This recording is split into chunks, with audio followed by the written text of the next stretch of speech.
ជារៀបសួរអ្នកទាំងអស់គ្នាថ្ងៃនេះយើងមកបង្រៀនរបៀបតាំងបទចម្រៀងនៅពេលវា call មកគឺតាំងបទអញ្ចឹងចុចចេញទៅវិញ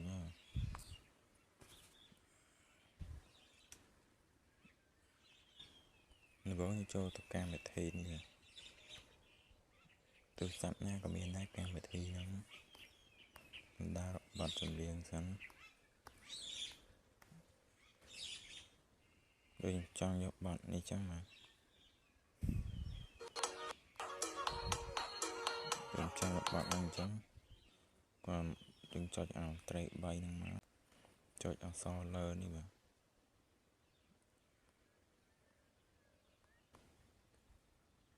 ក៏យើងចុចអាលើកងចាក់នេះមកបានហើយយើងចុចចេញមកវិញចូល setting ចុចកន្លែងណាកន្លែងយើងតាំង play នេះបាទចុចកន្លែង sim យើងចុចអក្សរទឹកបិចនេះបាទ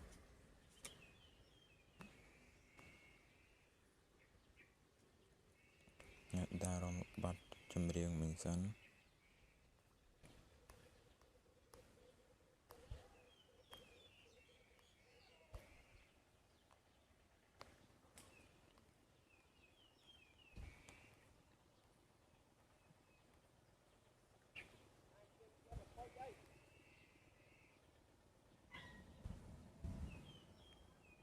នេះបាទឃើញហើយចុចអាហ្នឹងមកហើយចុចគ្រីក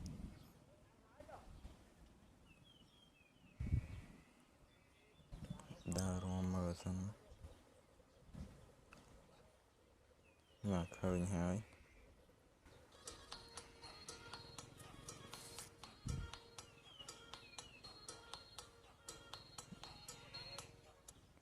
នៅពេលខមកគឺ